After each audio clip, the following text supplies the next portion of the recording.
Shalom. Hari ini juga kita akan renungkan tentang kisah Yesus.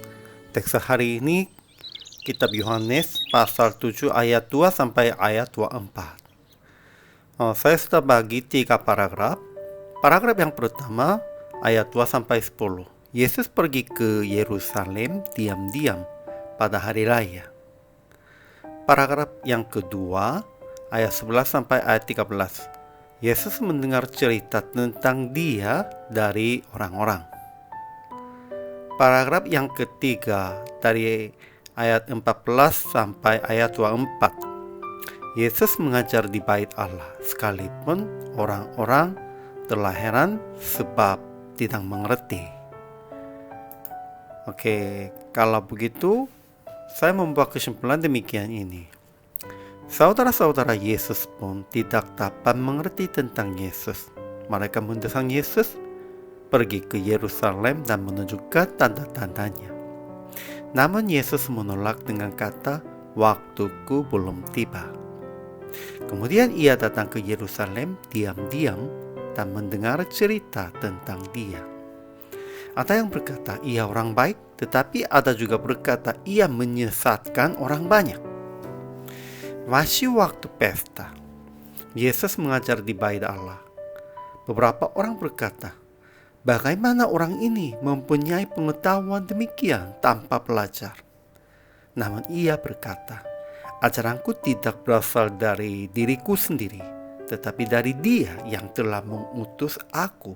Dan ia tidak mencari hormat untuk dirinya sendiri, melainkan dari Bapa yang telah mengutusnya." Namun mereka tidak mengerti.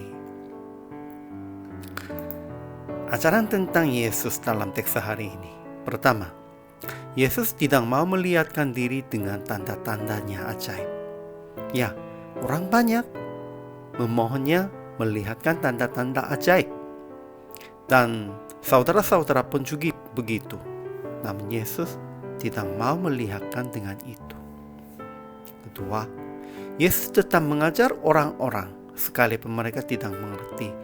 Ya, sekalipun pada waktu Yesus mengajar di bait Allah, sebagian besar orangnya tidak mengerti.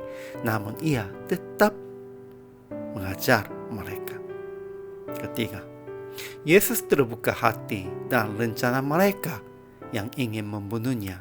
Sekalipun mereka itu menolak dan sendiri pun juga tidak mengerti tentang hati itu, Yesus tetap tahu dan terbuka hati mereka. Ajaran bagi kita. Pertama, orang-orang yang tidak mengerti tentang Yesus hanya konsentrasinya tanda-tandanya. Ya, merekanya tidak mengerti tentang ajaran Yesus, namun konsentrasinya hanya tanda-tanda. Kedua, orang-orang sering bercerita tentang Yesus dengan pandangan dan pengertian pribadi yang salah. Ya, sekalipun orang percaya dan juga masih belum mengenal Allah pun, mereka sering bercerita tentang Yesus. Namun sebagian besarnya dengan pandangannya sendiri, dengan pengertiannya pribadi dan yang salah. Ketiga, orang-orang yang melawan Yesus itu tidak memahami itu salahnya.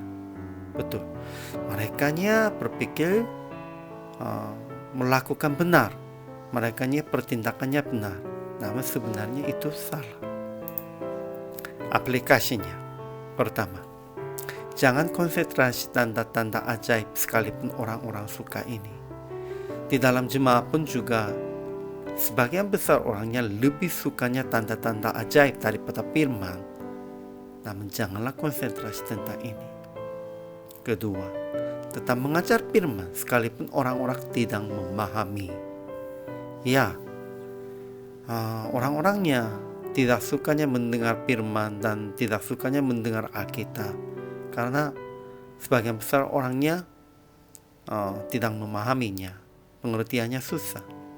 Namun mengajar firman itu, ya, itu kewajiban bagi hamba Tuhan.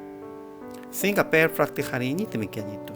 Hari ini baca Alkitab lagi, ayat demi ayat, berdasarkan teks bukan dengan prasangka tradisi. Harus baca Alkitab begitu, kemudian mengajar dan menceritakan kepada jemaat hanya sesuai dengan Alkitab. Sekalipun mereka susah mengerti, pengertiannya Tuhan akan izinkan kepada mereka. Dan mereka yang dapat pengertian sajanya akan menjadi anak Allah yang sejati. Ya, inilah kewajiban kita. Hari ini juga selama melayani, Tuhan memberkati.